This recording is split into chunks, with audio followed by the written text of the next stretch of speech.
नमस्कार दोस्तों, मैं हूं एस्ट्रोलॉजर मीनाक्षी और आज के इस वीडियो में बहुत बहुत स्वागत करती हूं आप सभी वृश्चिक राशि वाले जातकों का, यानी कि स्कॉर्पियो ज़ोडिएक का। दोस्तों, मंगल का गोचर हुआ 7 जून को। 7 जून को कई महीनों के बाद मंगल की नीचता तो खत्म हो गई। मंगल जो कि नीच के होकर अभी तक आपके 9वें भाव में बैठे हुए थे, उन्होंने 7 जून को आपके 10वें भाव में प्रवेश कर लिया और यहाँ पर वो सिंह राशि में युति बना चुके हैं केतु के साथ। मंगल आपकी राशि के स्वामी हैं, बहुत ही योग कारक ग्रह हैं वृश्चिक राशि वाले लोगों के लिए। लेकिन क्योंकि 7 जून से आपके 10वें भाव में मंगल और केतु की युति बनी हुई है, क्योंकि केतु वहां पर पहले से ही बैठे हुए थे, इस युति को आप अंगारक योग भी कह सकते हैं। तो इस युति के कुछ अच्छे और बुरे परिणाम आपको 28 जुलाई तक अपने जीवन में देखने को मिल सकते हैं, क्योंकि मंगल आपके पहले भाव के भी स्वामी है और आपके 9वें भाव के भी स्वामी है। तो मंगल की परिस्थिति पर आपके जीवन की बहुत सारी गतिविधियां निर्भर करती हैं और मंगल के इस गोचर का बहुत ज्यादा प्रभाव देखने को मिलेगा वृश्चिक राशि वाले लोगों के जीवन में। कुछ घटनाएं हैं जो आपको 28 जून तक देखने को मिल सकती हैं आपके जीवन में, जब तक मंगल केतु के साथ आपके 10वें भाव में रहेंगे। इसी की चर्चा इस वीडियो में हम करेंगे। साथ ही साथ ये भी जानेंगे कि इस युति के नकारात्मक फल से बचने के लिए आपको कौन कौन से उपाय करने चाहिए। सबसे पहले बात करें दोस्तों कि आपके 10वें भाव में मंगल अच्छे क्या परिणाम दे सकते हैं। 10वें भाव में मंगल बहुत बली होते हैं, उनको दिशा बल मिल जाता है और मंगल और केतु की युति यानी मंगल पावरफुल हो जाते हैं, डबल मंगल भी कह सकते हैं आपको। तो यहाँ पर आपके नौकरी व्यवसाय के मामले में मंगल अच्छे परिणाम देंगे। आपको तरक्की नौकरी में मिल सकती है, लेकिन शर्त के साथ दोस्तों।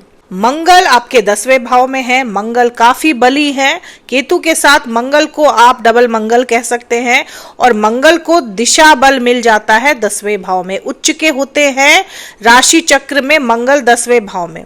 तो यहाँ बैठकर आपके नौकरी व्यवसाय में आपको कोई ऊंचा पद दिलवा सकते हैं मंगल देव। व्यवसाय में आपको बड़े बड़े लोगों से जान पहचान हो सकती है, काफी प्रभावशाली लोगों से जान पहचान हो सकती है आपकी, जिससे आपके बिजनेस में, व्यापार में आपको फायदा मिल सकता है।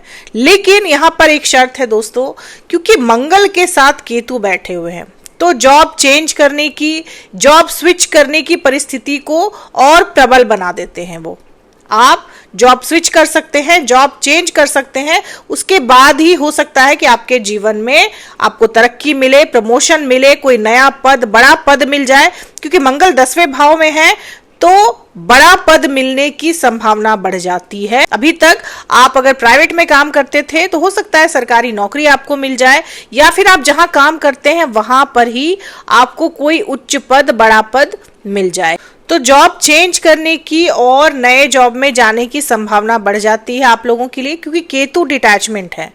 तो आप एक नौकरी से डिटैच होंगे, एक नौकरी को छोड़ेंगे, और मंगल क्योंकि बली है तो नई नौकरी में आपको कोई ऊंचा पद या फिर बड़ा पद मिल सकता है, इसकी संभावना भी बढ़ जाती है। यहाँ पे ध्यान ये रखना है दोस्तों कि मंगल की ये परिस्थिति आपको नींद में समस्याएं दे सकती है। आपका बिहेवियर जो है वो बहुत एग्रेसिव रह सकता है, गुस्सा आप में ज्यादा रह सकता है, क्रोध आप में ज्यादा रह सकता है। आप अपने क्रोध की वजह से अपने बनते काम बिगाड़ सकते हैं।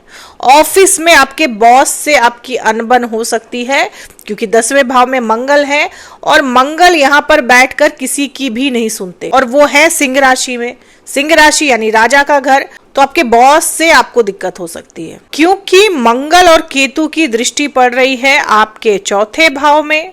4था भाव आपके घर का होता है, आपके सुख का होता है, आपकी माता का होता है। तो आपकी माता को सेहत से संबंधित परेशानियां रह सकती है, क्योंकि राहु भी आपके 4थे भाव में बैठे हुए हैं और यहाँ पर दृष्टि पड़ेगी मंगल और केतु की। तो माता को सेहत से जुड़ी समस्याएं हो सकती हैं, पिता को भी सेहत से जुड़ी समस्याएं हो सकती हैं, क्योंकि केतु मंगल के साथ 10वें भाव में है। पिता से बहस हो सकती है, पिता से अनबन हो सकती है, पिता से मनमुटाव रह सकता है, पिता का सपोर्ट आपको ना मिले, ऐसी परिस्थिति बन सकती है। तो माता पिता दोनों को लेकर आप चिंतित रह सकते हैं। कुछ समस्याएं आपके परिवार में रह सकती हैं। कलह कलेश भी रह सकता है आपके घर में। भाइयों के बीच भी समस्याएं पैदा करने वाली स्थिति बना देते हैं मंगल और केतु 10वें भाव में बैठकर, क्योंकि मंगल भाई को दर्शाते हैं और केतु डिटैचमेंट। तो अपने भाइयों से आपका प्रॉपर्टी को लेकर कोई डिस्प्यूट रह सकता है, किस तरह का विवाद रह सकता है प्रॉपर्टी को लेकर, क्योंकि मंगल भूमि के कारक है। तो लैंड से रिलेटेड, प्रॉपर्टी से रिलेटेड किस तरह का डिस्प्यूट रह सकता है आपके घर में। लड़ाई झगड़े जो हैं ये बढ़ सकते हैं 28 जुलाई तक, काफी गंभीर रूप ले सकते हैं ये डिस्प्यूट। तो आपको इस बात का भी ध्यान रखने की जरूरत है। हो सकता है कि आप प्रॉपर्टी को लेकर किसी तरह के किसी मुकदमे में या फिर कोर्ट कचहरी के चक्कर में भी पड़ जाएं, इसकी भी संभावना बढ़ जाती है, क्योंकि मंगल और केतु की युति है। तो यहां भी आपको सावधानी रखने की जरूरत है। गुप्त शत्रु आप पर हावी रह सकते हैं, इसका आपको ध्यान रखना है। आपके गुप्त शत्रु आपको गुप्त तरीके से नुकसान पहुंचाने की कोशिश कर सकते हैं। मंगल और केतु की युति है और सिंह राशि में है, तो दुर्घटनाओं का भी बहुत प्रबल योग बनता है। आपको वाहन वगैरह चलाते वक्त या फिर आप किसी यात्रा पर जाएं, उस वक्त काफी सावधानी रखने की जरूरत है। तो आप जितना सचेत रहेंगे उतना ज्यादा सुरक्षित रहेंगे। 28 जुलाई तक इस तरह की परिस्थिति बनी रहेगी आपके जीवन में। उसके बाद परिस्थितियां जो है वो सुधर जाएंगी। हालांकि बृहस्पति, सूर्य और बुध आपके अष्टम भाव में हैं, तो किसी भी गंभीर दुर्घटना की परिस्थिति में आपको ईश्वरीय सहायता जरूर मिल जाएगी, क्योंकि बृहस्पति जब अष्टम में होते हैं तो कहीं ना कहीं ईश्वर की सहायता आप तक पहुंच जाती है जब भी आप किसी परेशानी में होते हैं। यहाँ पर एक बात और ध्यान रखने की जरूरत है। अगर आप प्रॉपर्टी लेने की सोच रहे हैं, लैंड लेने की सोच रहे हैं, प्रॉपर्टी में इन्वेस्ट करने की सोच रहे हैं, या जमीन की खरीद बिक्री के काम से आप जुड़े हुए हैं, तो भी आपको 28 जुलाई तक बहुत सावधानी रखनी है। आपके साथ धोखा हो सकता है, आपके साथ छल हो सकता है, या फिर आप किसी परेशानी में पड़ सकते हैं। तो 28 जुलाई तक अगर आप इस तरह के किसी भी काम को कर रहे हैं या करना चाह रहे हैं, तो उसको आप तब तक होल्ड में डाल सकते हैं।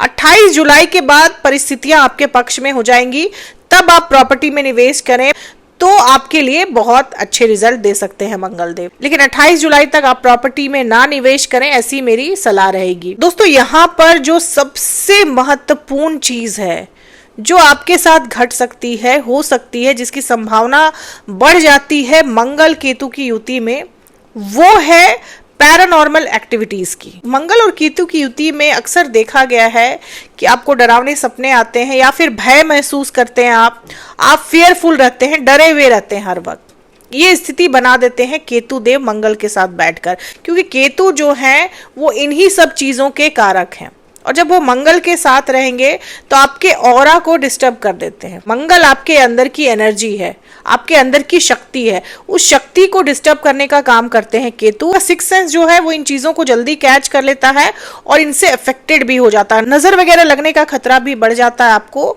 तो इस बात की भी सावधानी आपको रखनी चाहिए।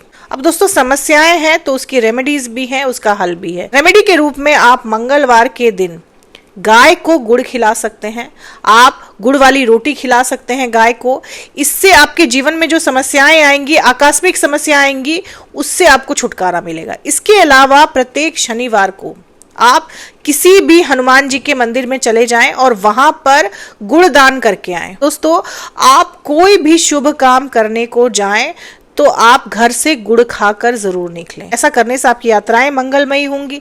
अपने एग्रेशन पर, अपने गुस्से पर कंट्रोल रखने की कोशिश करें। बेवजह किसी से भी झगड़ा मोल ना लें। जितना हो सके अपने आप को शांत रखने की कोशिश करें। आप जितना खुद को शांत रखेंगे उतना ज्यादा मंगल आपके कंट्रोल में रहेगा और केतु के भी गलत प्रभाव आपके जीवन में उतने नहीं पड़ेंगे। इसके अलावा अगर आपको नींद आने में परेशानी हो रही है दोस्तों, तो आप एक छोटा सा उपाय कर सकते हैं। आप चांदी की कील बनवा लें और उसको अपने बिस्तर के सिरहाने में जो पाया होता है वहां पर ठुकवा दें।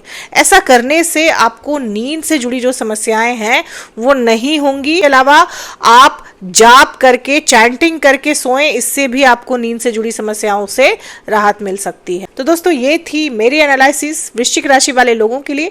उम्मीद करती हूँ कि वीडियो से आप लोगों को काफी हेल्प मिली होगी। अगर वीडियो से हेल्प मिली हो तो चैनल को सब्सक्राइब करें, लाइक करें, शेयर करें, कमेंट करें और बेल आइकन जरूर दबा दें दोस्तों। तब तक के लिए जय माता दी, जय श्री राम।